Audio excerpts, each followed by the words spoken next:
All right, well, hello, everybody. Today, I'm here with my good friends, Jacob and Brynne Wall from Jacob Wall Photography and Sunny Bee Blooms.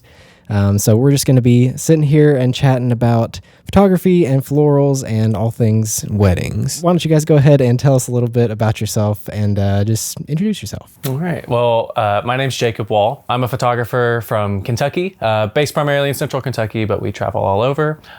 This is my wife, Brynne. And you can introduce yourself. Hi, I'm Brynne. I'm Jacob's wife, so I'm part of Jacob Wall Photography. I second shoot with him, and then I also do florals for Sunny Bee Blooms. So the point that we're making this video for is we wanted to kind of help couples know how the process goes, how to book a photographer, how to book a florist. I feel like there's a lot of education for us wedding vendors out there. And so we wanted to make something for you guys, for the couples. Guys, why don't we talk a little bit first about just how would people go about booking a photographer? What is like the first thing that you would look for if you are just beginning your search? Yeah, I'd say across the board for any photographer is just inquiring on their website. After sending the inquiry form, hopefully they'll get back to you within the next couple of days. We try to prioritize like a 48-hour response time. From there, it's scheduling a meeting, at least that's the way that we do it. We like to try to schedule something in person. If they're pretty far away, we'll do a phone call. But ideally, we like to meet in person because ultimately we want to figure out we're a good fit for them, but also that they're a good fit for us as well, because we want to make sure the way that we shoot, our style matches up in both ways. I think that that's a really good point that a lot of people don't really think about, is that you need to connect with your photographer kind of on a personal level too, aside from just liking their work.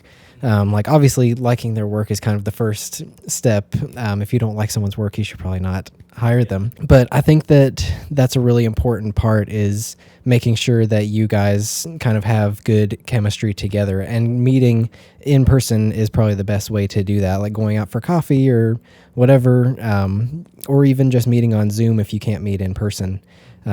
Just getting to talk to them and kind of feel each other out a little bit is a really important part. So I think that that's one thing that people should look for, aside from just checking out their Instagram, checking out their website. If you really like their work, then get in touch with them and kind of see if you guys are compatible. So we've touched a little bit on photography so far. So Brynne, let's talk a little bit about flowers. How do people usually first get in touch with you for florals? So it's kind of the same as like if you're looking for a photographer, you're going to probably start by looking up their social media, their website, and just see if you like their style, because you want to be compatible too. Like you want to find a florist that fits the idea that you have. Not to say florists can't like fit different molds, but typically as a floral designer, you're going to want to design things that you're passionate about, and you want to do that for your ideal client as well. So just to get in touch, like they'd start by filling out an inquiry form on my website as well. So that's basically the same process as filling out for a photographer. But something very important for a client to do is to include some inspiration for their florist. Like a Pinterest board full of flowers is typically an awesome thing to link in the inquiry form, so that I can get an idea of what they really are dreaming of for their day. So I'd say that's just the process of figuring it out, making sure you guys match and that the florist is able to do what you want. So you guys got married back in 2021. And I actually filmed your guys' wedding out here in Kentucky, and it was a bunch of fun. You did a great job. Thank you. So what were like some of the difficulties that you guys had whenever you were planning your wedding? Like whenever you were, let's say, like looking for your photographer, like what were some of the things that you guys looked for? Well, I'd say just planning a wedding in general is overwhelming, because there's tons of vendors, tons of options, lots of price points you have to figure out if you're able to meet.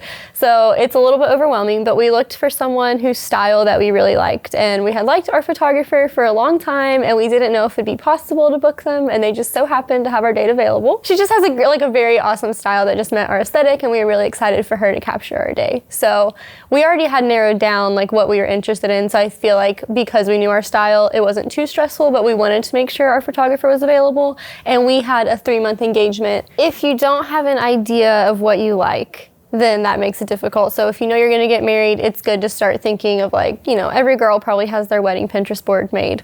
like since she was probably a teenager. So that helps you just have ideas. But I think that it's difficult if you don't have a direction where to go. So I think it's easiest to start off with your main things like booking. You want to find your venue, and typically you want to find your photographer, videographer after that, just to make sure you can book them, because if they aren't available, then you're going to have to find someone else. So making sure that your vendors are available is really important. Yeah, and I think that booking them early is always a good idea too, which I guess a good definition of early would probably be at least 6 months to a year in advance. Obviously, some people have like shorter engagements, like you guys said. Yours was 3 months. We just got lucky with our vendors being available, but yes, and that definitely does happen. Like you can sometimes get lucky and find somebody who's available on short notice, but just kind of a general rule of thumb would be probably 6 months to a year in advance. yeah, definitely. Yeah, and then especially, I mean, I'd even say like possibly a year to two. Yeah. At least in our case, 6 months usually can sometimes be too short as well. Yeah. Yeah, because do you guys usually book, how far in advance do you usually book? Typically a year. I mean, there are some cases like where if we have a date available and someone is getting married in like a few months, we're able to make it work, obviously. But typically the hot dates, so for us between May and September are our most popular dates. Those are booked up a year or more in advance. Yeah, I think that kind of is usually defined as like wedding season, is like around like May through September, October. Like for me, my most popular ones are always June and October. Those ones go like first every year. So if you're getting married in the summer or the fall, definitely be sure to book way far in advance. Where, see, we got married in December, so it worked out for us. Shorter engagements favor odd months, cold months. Yeah. And you can sometimes find different pricing for different vendors in kind of the off season.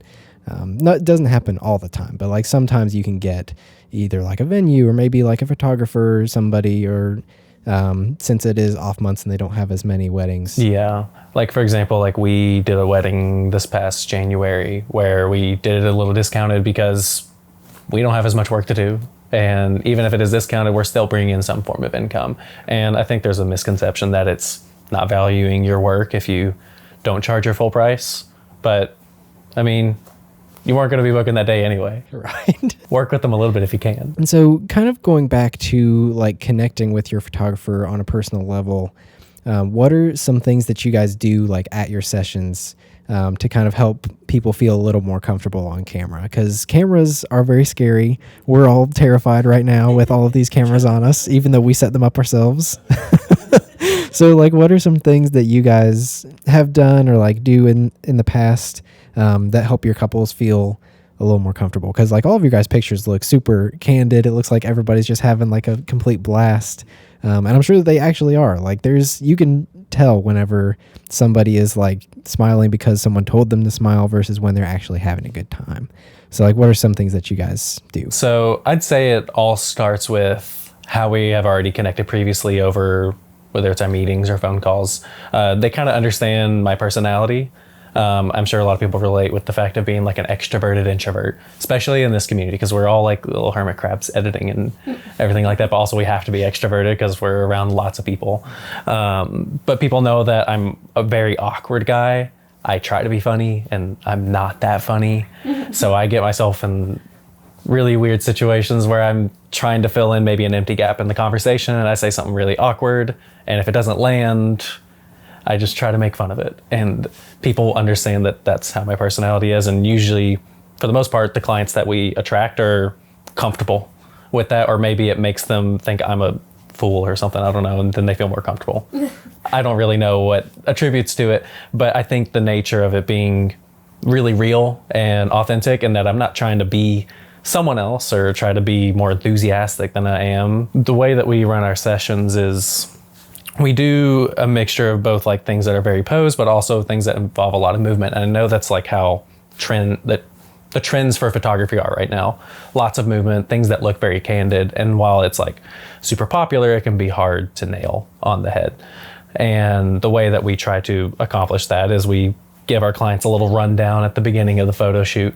I call it my photo shoot spill. It's a quick rundown of what to expect from the photo shoot and essentially just trying to get them feeling a little bit more comfortable in front of the camera. And they get more comfortable as the photo shoot progresses, but giving them what to expect, at least for me, helps me out, and I feel like it helps them out as well. So what I tell them at the beginning of every session is that we are going to be doing things that are posed, but we're also going to be doing a lot of things that involve movement, and that are very open-ended. It can be something as simple as just go run over there and then hug each other. And the purpose of it being open-ended is to allow them to interpret it however they see fit. And whenever we do that, not only is it something that is more unique to each couple, because everyone's going to interpret it different and interpret it in a way that represents them, but also it's going to be a lot easier and a lot more comfortable for them if they're moving instead of just staying posed. And then when we are posing people, because we like to try to do a combination of both, we give them plenty of direction to be able to know, like, if something is looking good, if we give them affirmation and say, that's cute. And even though it's kind of cheesy to just say, cute, perfect, great, they at least know that they're doing something right. Yeah, and I think one thing that I will sometimes do is the icebreaker shot. I'll usually just do something real simple, like, okay, let's just put your arms around each other and just smile. Exactly. And then after that, like, okay, yeah, you got the hard one out of the way. All these next ones are going to be easy. We always start with that one, and what Jacob will say is, pretend I'm your mom pulling my phone out to take your photo. It's So that's the a mom way to shot. start it. Yeah. Yes, the mom shot. One other thing that we do, that I do, I talk a lot. And I feel like if the majority of the session is talking, and I wouldn't say the majority, I mean, like, we're working, I promise. But we try to talk a lot, because if we can make it seem like we're just kind of hanging out a little bit, it's going to make it feel a lot more comfortable. And if we try to relate to them and be friends or making jokes, and it makes everything a lot more comfortable on both sides. And if people are engaging in the conversation as well, we know that it's going to be a lot more comfortable in the end. And we also try to remind them it's just supposed to be fun. So they just tell them to pretend like they're on a date and they're just having a great time, because it kind of feels like a date as a couple. Like when we've had our photos taken, it's really fun just to spend that time together, like doing different things we probably wouldn't typically do, and running through the forest or something, like holding hands. It's just fun. So just for telling them to have a good time with each other. And then on top of that, also something I forgot to mention that at the beginning of the photo shoots is that when we're doing these open-ended things, and even the pose ones, I tell them, and also as we're doing this, feel free to freestyle as we go as well. Just have fun with each other. Be kind of like a overly flirtatious person that you see in a movie. If you're not like a very, PDA person, that's okay if you want your pictures to look like that. But if you are, go crazy. Kiss each other so much and pick each other up and spin and just have fun with each other. Play with each other's hair, or I don't know, run away and chase each other. Different things like that. Just have fun with each other. And if I can convince people to do that, the pictures turn out incredible. It's hard to convince people to do that. But once they get to the point that they are comfortable enough to just have fun with each other, the pictures are phenomenal. Yeah, and I think that doing something that you guys like to do together, like as a couple, is super important, and also helps you feel more comfortable too. Like, you don't have to just go to like your local park, or have to just go, to wherever everybody else goes. You certainly can if you want to. There's nothing wrong with that. But like making it an activity that you guys like to do together. Like if you like to go hiking, then, go out to the woods or go out to the park. Or if you really have like this one spot where you went on your first date and you want to go back there and take them. I think that going somewhere that you're comfortable and that something that you already like to do together anyway is going to make your pictures feel a lot more natural. So let's talk a little bit about some more florals, Brynne. I know we've been talking a lot about photography, so let's jump back to some florals. Whenever people are looking for florals, are they looking for them mostly for like a specific part of the day? Like, are they looking for them for like just the ceremony or just the reception? Or like, does it really matter what part of the day they're looking for them for? So basically it can range from anything. Like some people want you to do everything. So that would be like your personal flowers, which would be your bridal bouquet, all of your bridesmaids bouquets, boutonnieres, things like that would be your personal flowers. And then sometimes that's all they want. Sometimes they only want a bridal bouquet. And you have to check with your florist, because some people require like a minimum of what you have to purchase in order to do it. But then some people also want you to do ceremony and reception. So that could mean like getting the whole altar set up for everything. If they have like an arch, putting florals on the arch, decorating the aisles, decorating the reception, doing every single centerpiece for a reception, or just doing greenery. Just, it can honestly be anything, and it ranges, like it's different for every wedding. Some people want you to do everything. Some people just want you to do one part of it, and I'm totally fine with that. I want to be part of whatever they want me to be part of. So definitely, whenever you reach out to a florist, you probably want to have a budget in mind of what you're willing to spend, because flowers are so expensive, and it gives your florist a better idea of how to create your quote for you. So when you give them your inspiration or your Pinterest board full of all the flowers that you want, also include a list of all the items that you want for the day, like your bridal bouquet, how many bridesmaids you have, and all things along those lines. How many tables you're going to have if you want all of that done. So just an itemized list as well as your inspiration. So from that point, I would take all of your inspo and I would create floral recipes for like each of your bouquets. So I'd figure out exactly what flowers I'm going to put in, how many of each I'm going to put in, and then from there I price per stem of everything so I can get you your quote. So it's very important to know like what kinds of flowers that the client does want, or if there's certain flowers they definitely don't want, because I don't want to include a flower that they hate, which typically all flowers are pretty, but some people don't love them all, and I understand that. But once I make a quote for someone, if it does go over their budget, I can send it to them and tell them, hey, this is just basing it off of the inspo you gave me. It goes over your budget, but something that we can do is work together to find some substitutes for these certain flowers that might be on the pricier side, and go with a cheaper version of a flower that still looks similar. So that's something just very important to keep in mind. Like if the original quote is too much, ask your florist if there's ways that you can cut back. Or even doing a mix of like real flowers and silk flowers as well, or like if you want a bunch of greenery, you can always have that done with fake greenery as well, just to save some money. But that's just an important thing, is understanding like each stem cost. So that's how a florist would price something. Okay. And so whenever you say stem, is that like just one like singular flower, or is it? Yes, it's one singular flower. So most bridal bouquets, the typical amount of stems in a bridal bouquet is probably 25 to 35, depending on the size. And also, as a bride, you can even include like your height and everything and what your dress looks like, just so there's not like a bouquet overpowering you. Like I could be like, hey, this is my size. I don't want a bouquet this big so you can't even see me. So that's also another like tip that you can include when you're reaching out to your florist, just to make it easier on them and to make sure that you are happy with the size of your bouquet as well. Yeah, because some of those bouquets get heavy. They do. They are heavy. I know. I've seen some where they were beautiful, but I was like, you have to like lift some weights like before. Yes, for sure. And that's heavy to carry around all day. So another tip with flowers is local flowers. So it depends on the season that you're getting married. There's obviously seasonal flowers. So if you are getting married in the summer, you're going to have a lot more options of like the most popular flowers that people typically want are usually more available in the summer, which also means because they're seasonal, they're going to be easier access and cheaper during that time of year. If you're getting married in like the winter and you want a very special flower, there may be a chance you can get it, maybe not, just depending if it's available. But if it is, it's going to cost a lot more than it would cost in its peak season. So I'd also encourage brides to look at their wedding season and look up what flowers are most available at that time as well, and choose which ones they really like. So the florist can work with that as well, save them some money. And I think that that's actually a good point for photos as well, is the seasonality. Are you planning on having an outdoor wedding? Are you going to have an indoor wedding? Is it going to be kind of a mix of both? What's the weather usually going to be like where you're planning on getting married? I think it's especially good if you're planning to have an outdoor wedding, or if any part of it's going to be outdoors, that it's important to have a backup plan just in case the weather is not so great. Because sometimes the weather is not so great. Sometimes it does rain, or it's really cold and snowy. And so it's good to kind of be able to roll with the punches if you need to. When you're choosing your photographer, you're choosing a photographer based on their personality and their style, because ultimately you want to be able to connect with them, and then also that you actually like their photos.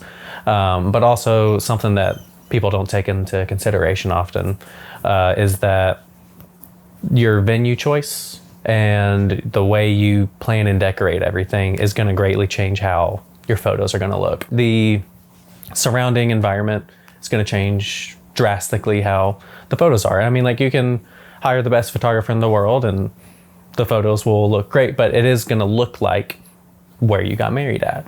And obviously, like, my style, if I take pictures somewhere and then someone else with a different style takes pictures somewhere, they're going to look a little different, but ultimately it's still going to embody your venue and how you chose to plan out your wedding day. So when you're looking, I mean, obviously, sometimes we're working with budgets and we're working with what's available. You may not always be able to get exactly what's ideal, but in the dream circumstance where you're able to get the venue that you want, think about how your ideal vendors that you have in your head at the moment, will this all look good together, essentially? Like, you may not want someone who's a moody photographer shooting somewhere that is very bright, or vice versa. Yeah, I think that is a really good point.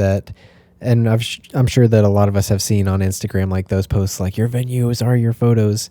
But it really is true that, like, whatever environment you are in, that's how the aesthetic of your whole day is going to turn out.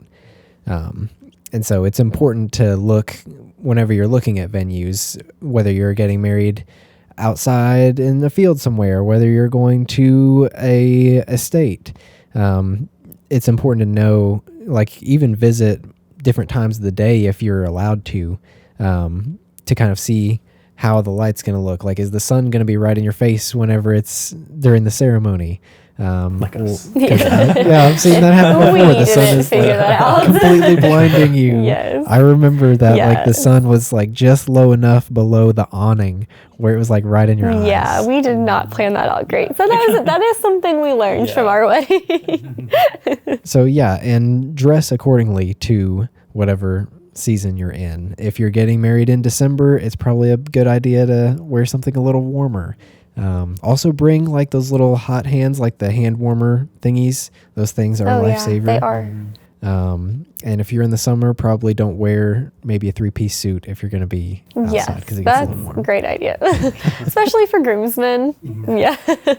Yes, because it's, July, middle of July, and you're outside in the 90-degree heat and you're wearing a black suit, it gets a little warm. Well, yeah, I feel like we've covered a lot of really good stuff. Hopefully it was helpful for you guys. Hopefully it was informative. So if people want to find you guys, where can we find you? Are you on Instagram, Facebook? Where are you? All of the above. So everything is, for me, it's going to be Jacob Wall Photography. That is Instagram, Facebook. Website is just jacobwallphotography.com. And you can find all the floral information at Sunny Bee Blooms on Instagram, Facebook, and my website. So. All right. Well, thank you guys so much. This has been a lot of fun. Yes, thank Thanks for having you. us.